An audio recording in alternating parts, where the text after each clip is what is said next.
cadre de votre émission Évaluation que nous sommes ici, aujourd'hui, nous allons évaluer quoi? Nous allons évaluer, n'est-ce pas, cet accord historique qui a constitué un engagement ferme de la part du gouvernement congolais qui a en tout cas manifesté sa bonne volonté de répondre positivement aux attentes, aux revendications d'ordre administratif et pécuniaire le médecin qui se bat depuis un bon temps sur l'amélioration de la prime sous forme de compléments, mais également l'alignement de 1600 médecins à la prime de risque professionnel. Mesdames et messieurs, pour cela, nous avons un invité, lui c'est la bouche autorisée, c'est le docteur John Senga du SINAMED. Avec lui, nous allons parler de tout ça, de cette question, mais également de bien d'autres par rapport aux revendications de médecins.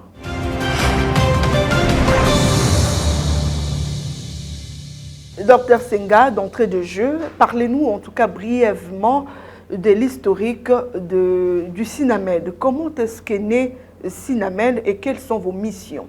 Merci beaucoup, madame. Le sigle SINAMED signifie Syndicat national des médecins. Ce syndicat est né en 1990. C'était lors du 3e congrès ordinaire de l'Ordre des médecins. Vous savez, bien avant 1990, quoique les conditions des médecins étaient très très difficiles, il n'y avait pas un syndicat pour pouvoir parler haut et fort pour améliorer les conditions socio-professionnelles des médecins. Tout se faisait par une cellule au niveau de l'ordre des médecins. Et donc cela prêtait donc à confusion. L'ordre des médecins qui a été créé pour veiller à l'éthique et à la déontologie des médecins ne pouvait pas prendre l'option de défendre, de prendre en charge au fait, les intérêts socio-professionnels des médecins. C'est comme ça que lors du 3e congrès en 1990, en octobre, les médecins ont décidé de créer un syndicat qui porterait toutes les revendications des médecins sur le plan social, économique et professionnel auprès des autorités. Aujourd'hui, apparemment, vous avez de la peine pour amener à bon port la mission dont on vous a confiée en 1990. Non, vous savez, nous portons la voie vers la personne qui emploie la majorité des médecins. Et comme vous le savez, dans notre pays, la grande majorité des médecins, ce sont des agents de l'État. Et donc, les revendications, premièrement, sont portées à l'autorité suprême ou le gouvernement qui gère ces médecins-là. Évidemment, nous sommes passés par plusieurs étapes. Vous savez, lorsqu'un gouvernement est sensible, il répond très rapidement. Ou lorsqu'un gouvernement est responsable, il prend en compte les revendications que nous portons par rapport à la demande des médecins. Mais lorsque vous êtes devant un gouvernement insensible, de mauvaise foi, qu'il ait signé un acte d'engagement, qu'il ait apposé sa signature sur un protocole d'accord, pour lui, comme étant irresponsable, il ne va pas appliquer ce que vous avez signé de commun accord. Justement, puisque vous parlez du protocole d'accord, on va parler justement de cet accord du 3 août 2021. Vous êtes le secrétaire général aujourd'hui de la SINAMED. Dites-nous, il s'agissait concrètement de quoi dans cet accord? Vous revendiquez quoi, si on peut le dire ainsi? Vous savez, madame, les revendications, dans toutes les catégories, c'est des revendications qui sont dynamiques. On ne peut pas dire, bon, aujourd'hui on a revendiqué sur tel point, on a trouvé une solution et donc on ne revendique pas. Non. Dans le cas du syndicat, on regarde l'état de la situation, les conditions telles que vous les vivez, et vous pouvez élaborer un cahier de charges et vous l'amener à qui de droit. Alors, en juillet, pour la petite histoire, en juillet 2021, nous avons constaté que les conditions de vie des médecins étaient de plus en plus précaires. Nous avons fait un mémo, un cahier de charges que nous avons adressé au chef du gouvernement. Pendant plusieurs mois, il n'a pas réagi. C'est ainsi qu'au mois de juillet 2021, tous les médecins de la République avaient entamé un mouvement de grève. Mais vous savez, lorsqu'il y a une grève, le gouvernement fait tout pour l'estomper. C'est comme ça que nous nous sommes retrouvés avec le gouvernement pendant quelques jours. Et le 3 août 2021, nous avons signé un accord. Qui disait quoi concrètement cet accord? Qui disait quoi? Essentiellement, il y avait deux grandes catégories de problèmes. Il y a les problèmes sur le plan administratif. Sur le plan administratif, nous avons réclamé en fait, l'application du statut spécifique des médecins. Parce que depuis 2006, les médecins des services publics de l'État sont régis par un statut spécifique. Et dans ces statuts spécifiques, les médecins sont catégorisés selon leur ancienneté. Le médecin débutant, il est appelé médecin interne.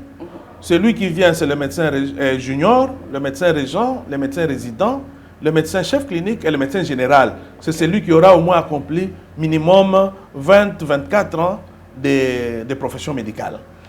Et donc nous avons décidé, nous avions demandé à ce que le gouvernement, le chef de l'État à l'époque, puisse prendre une ordonnance pour admettre une catégorie de médecins, les plus anciens, et leur octroyer, disons, les nommer par rapport à ces nouveaux grades-là. Ça, c'était la première chose. Donc, sur le plan administratif? Sur le plan administratif, il y avait un problème d'admission sous statut. Il y avait plus de 10 000 médecins qui travaillaient sans être reconnus par la fonction publique. Donc, ils n'avaient pas de numéro matricule. Nous avons réclamé qu'on leur octroie des numéros matricules. Nous avions parlé de la mécanisation des médecins. C'est-à-dire, presque les 3/4 des médecins n'avaient pas un salaire. Quoique recevant une prime de risque, mais il n'y avait pas le salaire, parce que le salaire est issu de l'admission sous statut. Comme les médecins n'étaient pas admis sous statut, et donc, automatiquement, il n'y avait pas de salaire pour ces médecins-là.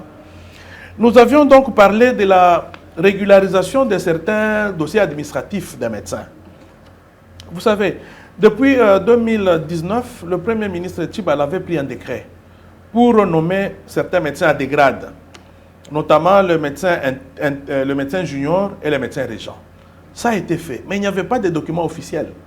Une notification individuelle disant que tel médecin, vous êtes promu à ces grades-là. Il n'y en avait pas, bien que le décret existait. Et donc nous avions, sur le plan administratif, qu'on puisse sécuriser la profession du médecin travaillant pour les services publics de l'État. Ça, c'est la première partie. La deuxième, c'était sur le plan de la rémunération des médecins. Sur le plan pécuniaire? Oui, sur le plan pécuniaire. Voilà. Mais vous savez qu'il y a des documents qui datent de 2004-2006 qui donnent une équivalence par rapport à ce que toucherait un médecin lorsqu'on considère sa prime de risque. Nous avons trouvé qu'il y avait un décalage, que le gouvernement, par rapport à certaines catégories socio-professionnelles, accordait beaucoup plus facilement d'améliorer leur rémunération et pas que le médecin. C'est comme ça que nous avons réclamé qu'on puisse réajuster notre prime de risque par rapport à cette équivalence-là. Nous avions parlé de l'alignement des médecins.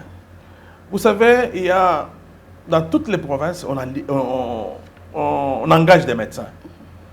Mais ces médecins-là qu'on engage, il n'y a pas une ligne budgétaire pour le paiement de ces médecins, pour leur rémunération. Nous avons dit que autant que le gouvernement aligne les médecins, engage les médecins, autant il faut qu'ils puissent les aligner à la prime de risque, à la mécanisation et à l'admission sous statut. Nous avions parlé de certaines rubriques contenues dans notre statut spécifique.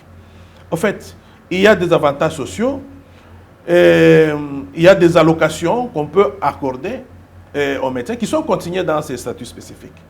On a trouvé que le médecin, en dehors de la prime de risque, n'obtenait rien. Nous avons dit que c'est anormal. Il faut que nous puissions, ne fût-ce qu'insérer progressivement certaines rubriques. Et à l'époque, nous avons parlé du logement et du transport. Et enfin, nous avions parlé de la prise en charge des retraités. Vous savez, le départ des médecins à la retraite, c'est le début d'un calvaire. Ils n'obtiennent rien. Rien du tout, madame. Il n'y a pas un décompte final. Il n'y a pas l'argent de pension, à peine 15 000 francs par mois. Et vous voyez un médecin touché, parce qu'il est parti en retraite, 15 000 francs. Et donc, c'est l'ensemble de ces problèmes-là. Nous avons porté auprès du gouvernement et nous avons trouvé une attente avec le gouvernement. Nous avons signé ce protocole d'accord. Mais comme vous le savez, comme je l'ai dit, si le gouvernement était de bonne foi, on aurait appliqué carrément ce qui avait été signé. Donc jusqu'à aujourd'hui, rien n'a été appliqué. Beaucoup de points n'ont pas encore été appliqués. Beaucoup de points. Qu'est-ce qui a été déjà appliqué jusqu'ici, puisque vous parlez de la mécanisation, vous avez parlé également sur le plan administratif, il fallait reconnaître d'autres médecins que le gouvernement congolais venait justement d'engager. Qu'est-ce qui est appliqué jusque-là, puisque vous avez énuméré en tout cas plusieurs points? Oui. Ce qui est appliqué ou ce qui a été exécuté, pas de bonne foi, je l'ai dit. Premièrement, c'était la signature par le chef de l'État au mois de juillet 2022 de l'ordonnance nommant les médecins à des grades de médecins résidents, médecins chefs cliniques et médecins généraux. Nous lui avons écrit pour les féliciter pour cela. Nous avons attendu 5 mois pour que les médecins qui ont été promus par le chef de l'État en juillet 2022, pour que les médecins qui avaient été promus par le Premier ministre en décembre 2019 puissent avoir leur notification individuelle. Ça a été fait au mois de décembre. Donc vous voyez, pour la notification, un décret signé en 2019, notification décembre 2022. Et vous savez, ça a pris du temps. Lorsque vous nommez quelqu'un, il y a des corollaires. Il y a ce qui doit suivre, c'est notamment la rémunération. Malheureusement, nous ne sommes pas encore arrivés à ce point-là. Ce qui a été fait, c'est la démission sous statut. On a admis sous statut, dernièrement, il y a un mois, 12 000 médecins.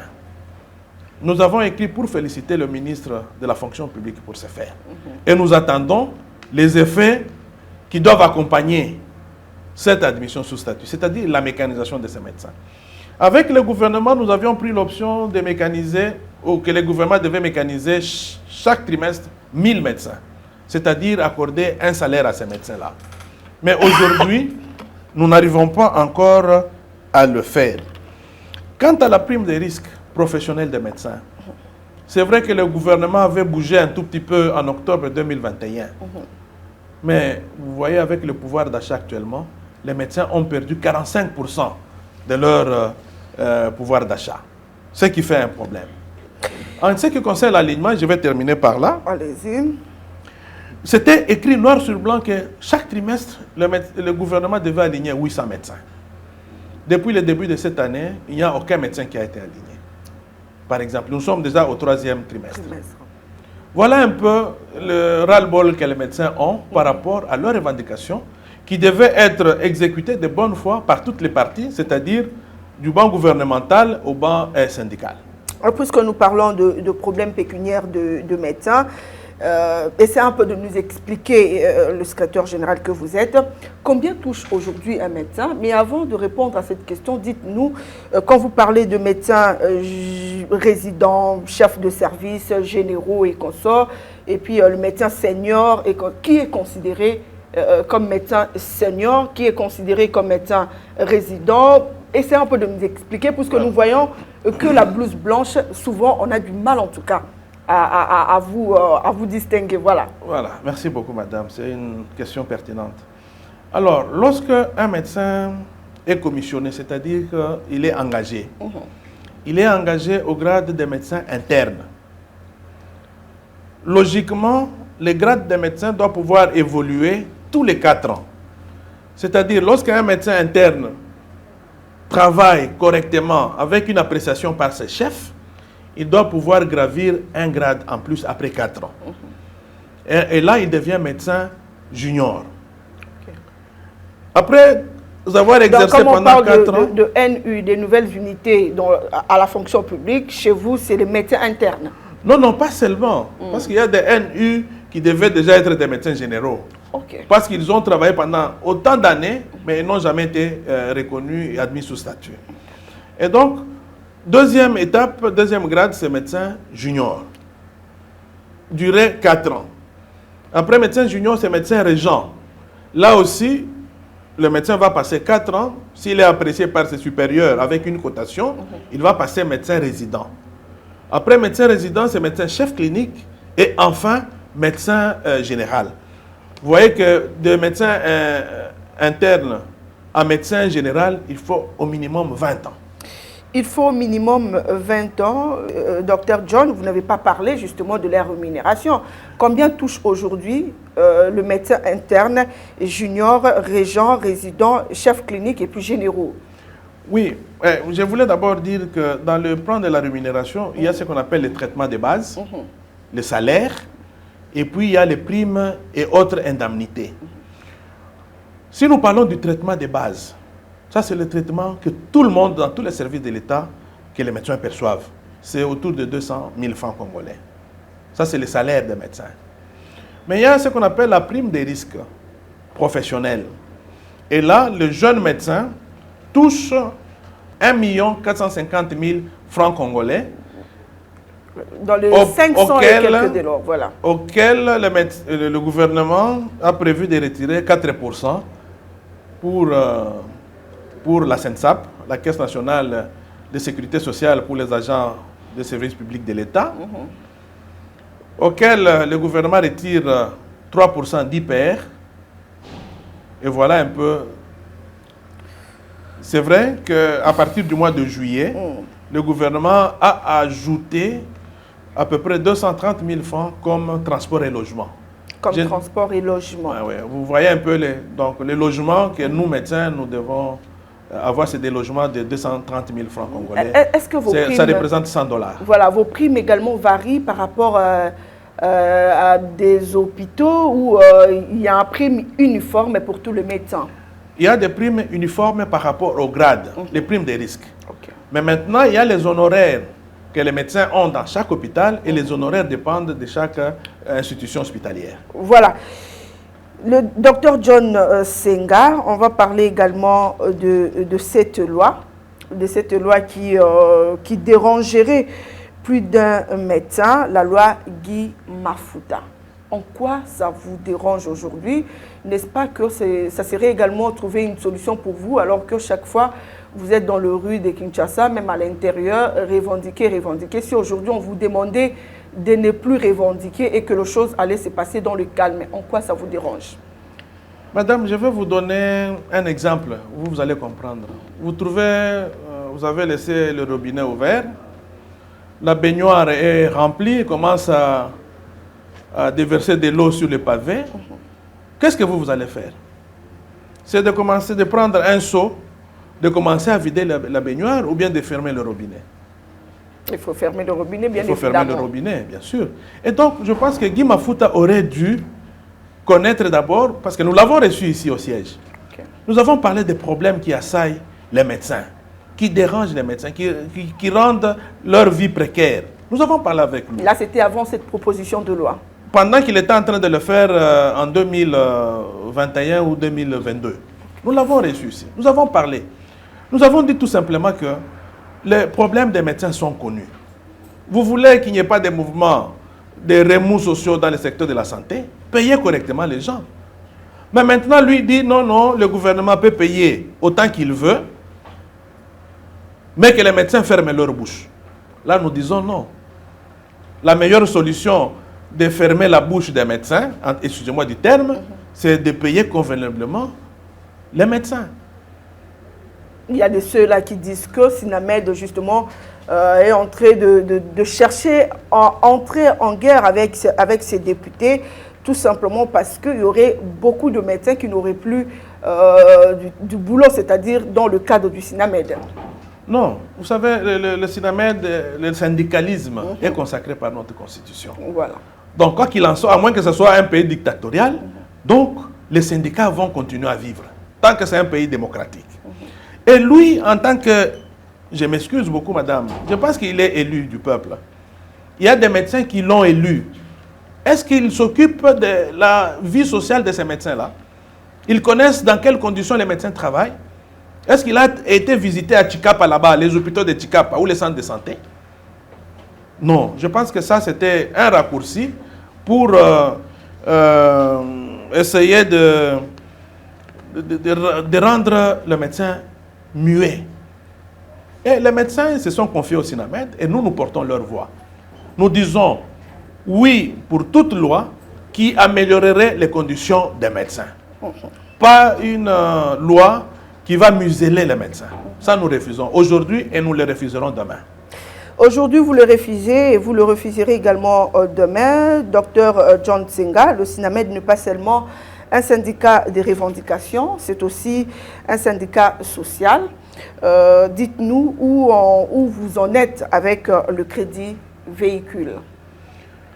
Merci beaucoup, madame. Et nous savons également que vous avez des terres que, entre guillemets, le gouvernement vous a donné pour une cité de médecins. Non, le gouvernement ne nous a rien donné. En ce qui concerne les crédits véhicules, vous savez, nous avons commencé le projet crédit véhicule, de véhicules neufs, en 2012, pour lesquels nous avions sollicité du gouvernement congolais de prendre en charge l'exonération des frais de douane. Ce qu'il avait accepté. Et nous avions livré dans le premier lot 810 véhicules neufs aux médecins. Voyant le succès de ce projet, nous avons relancé parce qu'il y avait un engouement. Il y avait des médecins qui réclamaient d'avoir des véhicules neufs. Nous avons sollicité encore une exonération qui nous a été accordée en 2015. Et dans cette deuxième exonération, nous avons livré une centaine de véhicules, 130 à peu près.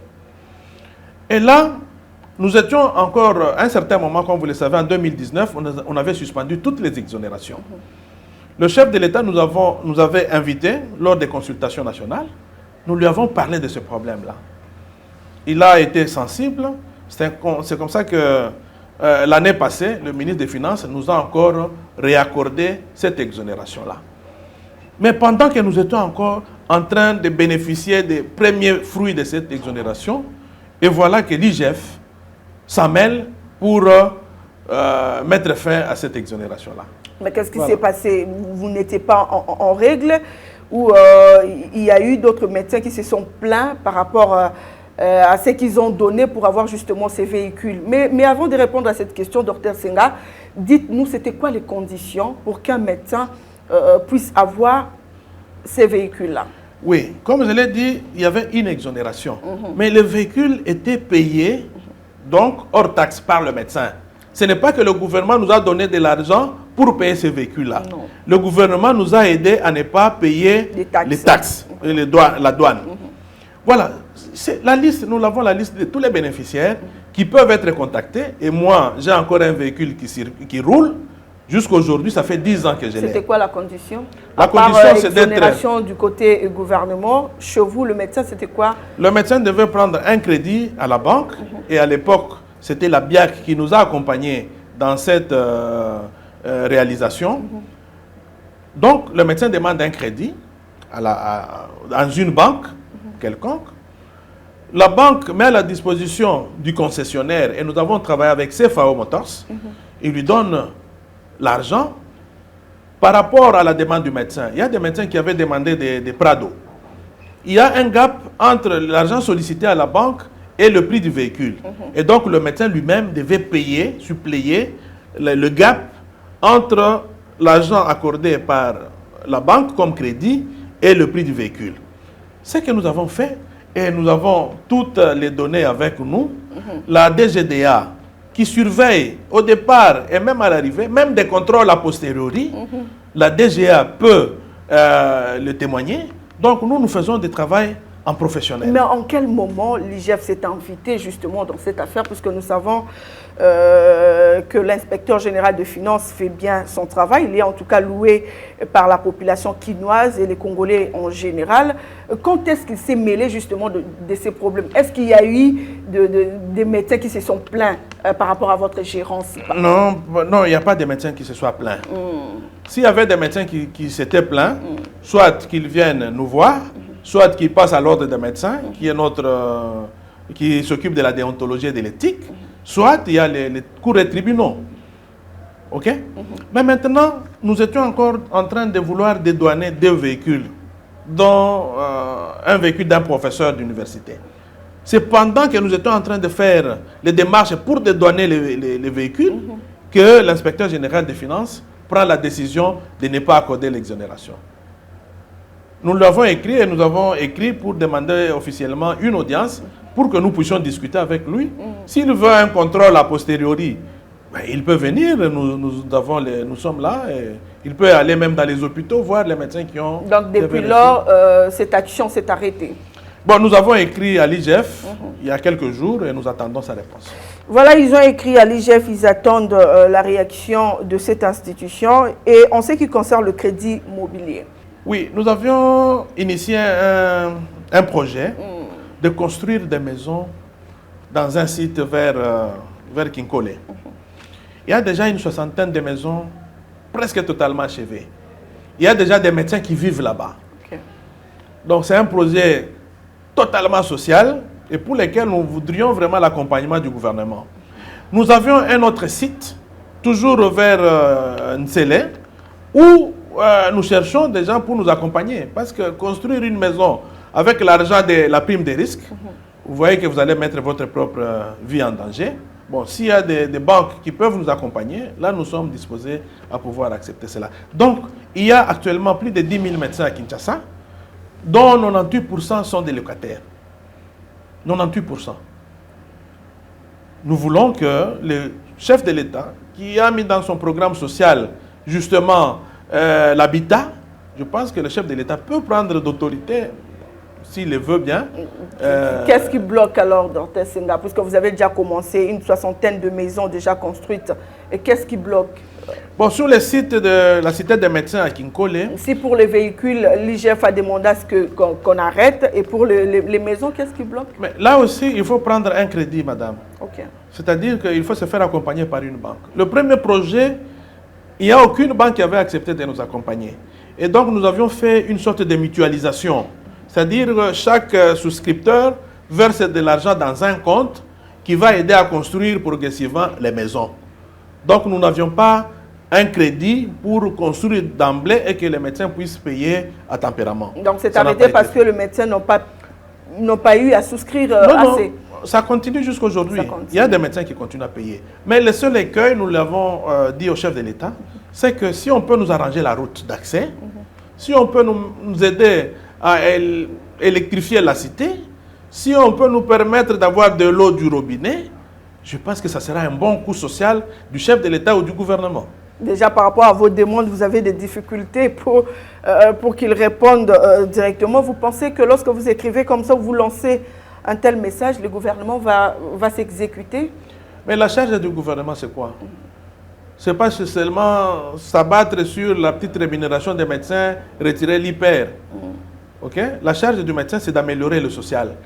Celui qui accepte d'être membre du gouvernement, à quelque niveau que ce soit vice-ministre, ministre ou premier ministre, c'est de s'occuper essentiellement, je pense, dans la grande part, du social de la population. C'est ce social-là amélioré qui va entraîner le développement. Moi, je ne vois pas le développement avec une population pauvre. Je ne vois pas. Voilà, le social, un souci majeur d'ailleurs pour le président de la République. Dr Senga, le SINAMED a beaucoup d'argent. En voyant votre siège, on se pose la question, est-ce que vous avez eu également le financement du gouvernement pour ces sièges? Non, malheureusement, ce sont les médecins qui se sont cotisés, qui ont donné chacun un montant quelconque pendant toute une année pour que nous puissions acquérir ces sièges ici. Donc c'est un bien totalement des médecins congolais. Nous n'avons pas reçu d'aide de qui que ce soit. Vous louez votre salle que j'ai vue là ou c'est seulement pour vos réunions et consorts? Essentiellement pour nos réunions et les manifestations concernant les médecins. Ok. Parlons de cette charte. Mais bien sûr, excusez-moi madame, allez-y. Si quelqu'un veut, comme vous voulez organiser votre célébration d'anniversaire de mariage, vous pouvez aussi venir louer. Ça nous permettrait d'avoir un peu d'argent pour toujours aménager. Même pour une fête de mariage également, ça peut se faire ici? Oui, bien sûr que oui, nous avons tout ce qu'il faut. Cette fois-ci, on va parler de cette charte de la synergie dont SINAMED était également signataire. Pourquoi il faut se mettre ensemble aujourd'hui? Vous sentez que vous êtes épuisé ou pourquoi est-ce que vous vous mettez ensemble aujourd'hui? Non, vous savez, il y a la devise d'un pays européen dit ceci, l'union fait la force. Voilà. C'est lorsque vous êtes unis que vous pouvez réclamer quelque chose et obtenir gain de cause. Dans cette synergie, il n'y a pas que les syndicats, il y a plusieurs types d'associations sur le plan de la société civile, que ce soit l'ODEP, que ce soit les infirmiers, que ce soit la Ligue des consommateurs. Nous nous retrouvons pour former un front commun par rapport aux problèmes qui surviennent dans nos vies de chaque jour. Déjà, chaque syndicat a son problème. Vous allez mettre tous vos problèmes ensemble et affronter les gouvernements? Non, non, il y a ce que nous vivons tous ensemble. Je donne un exemple. Quand vous voyez les prix sur le marché, les prix grimpent, pas seulement que pour les médecins, c'est pour tout le monde. Et donc, nous voulons vraiment que cette synergie comprenne le maximum possible des associations de la société civile pour que nous puissions vraiment réclamer des choses convenablement. Pour devenir membre du SINAMED, qu'est-ce qu'il faut? Est-ce que tout médecin, après avoir prêté serment, devient d'office membre du SINAMED ou il y a du procédure à suivre pour devenir membre effectif du SINAMED? Oui, madame, il y a une procédure. Et ne devient membre effectif des médecins que c'est le médecin qui a prêté serment à l'ordre des médecins, qui a un numéro au tableau de l'ordre des médecins et donc qui est inscrit là-bas. Deuxièmement, il faut qu'il écrive officiellement auprès de la section de son ressort ou auprès de sa province. Il écrit et la province prend acte et nous envoie les documents au niveau national. Oui. Donc, il n'y a pas trop de mouvements à faire. Si vous voulez devenir membre de la SINAMED, le secrétaire général venait justement de vous expliquer quoi faire pour devenir membre effectif de cet ASBEL. Dr Senga, nous sommes arrivés pratiquement à la fin de cette émission. Si on vous demande aujourd'hui de lancer un message au gouvernement qui vous suit, quel serait votre message? Oui, je voudrais dire ceci au gouvernement. Les médecins, c'est des partenaires sociaux très importants dans la vie de notre pays. Les négliger, c'est faire un faux bond.